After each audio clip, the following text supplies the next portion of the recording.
Hi, I'm Jason, and like most of you, I'm quarantined at home. Fortunately for me, I'm a coder, and I can work from home. In fact, this would be day 7, not including weekends. I'm not going to say my day-to-day activities haven't changed, because they definitely have, but I'm doing all right. I can still meet with my coworkers, share notes, pair program. The only difference is that all of this is done online now.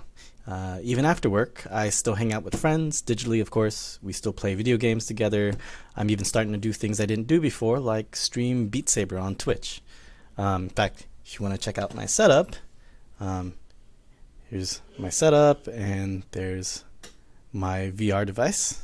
It's an Oculus Rift. All right, bring it back. Now, anyway, that's my COVID-19 experience so far, which brings us to what we're going to talk about today, which is what coding is like in a COVID-19 world. First, we're going to watch a video from my coworker Steven and see what his thoughts and experiences are, and then we can reflect on some of his thoughts. So let me pull it up and switch scenes here.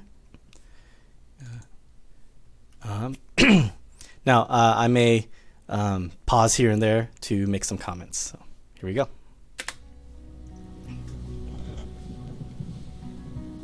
I'm recording this message in quarantine.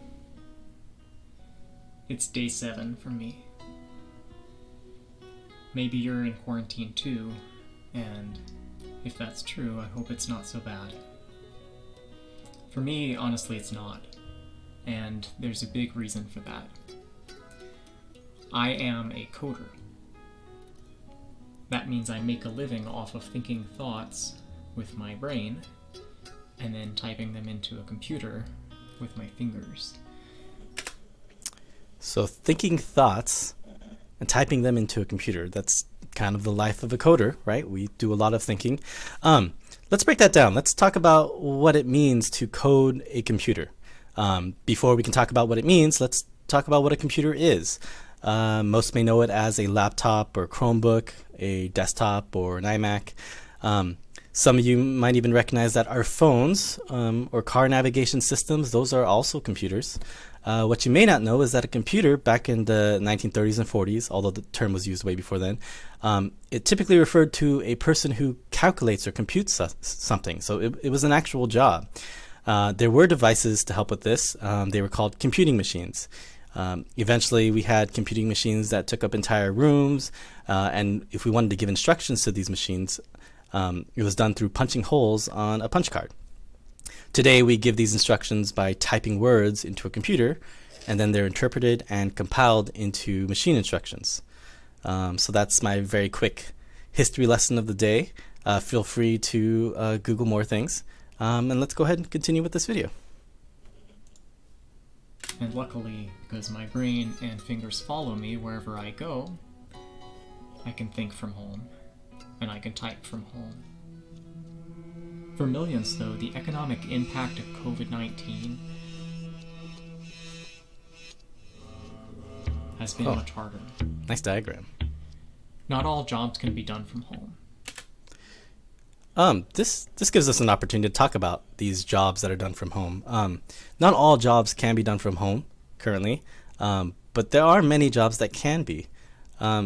So let's talk about some of these jobs and the technology involved that allows these jobs to be worked from home. We know coding is one of these jobs, since Steven and I, we're both coders and we're both working from home. But I'm also a curriculum developer and a coding teacher. Some other job examples might be a graphic designer, painter, writer, journalists, remote tech support, online teachers.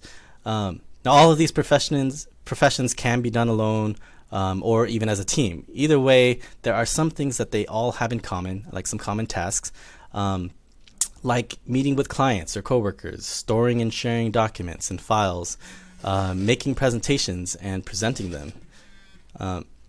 Luckily, in today's age, we have a ton of tech that helps us do this.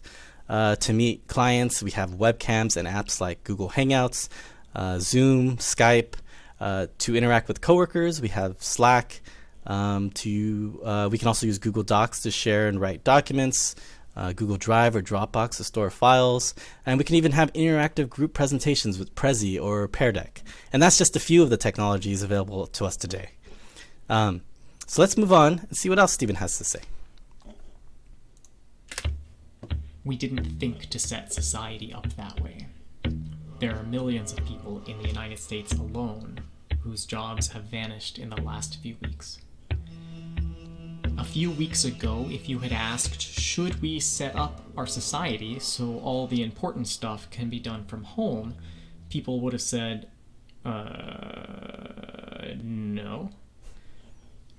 But now, the entire planet is asking that very question, along with, how can we do it as fast as possible? I like the music at the end. All right. Thank you, Stephen, for sharing your thoughts and nice diagrams.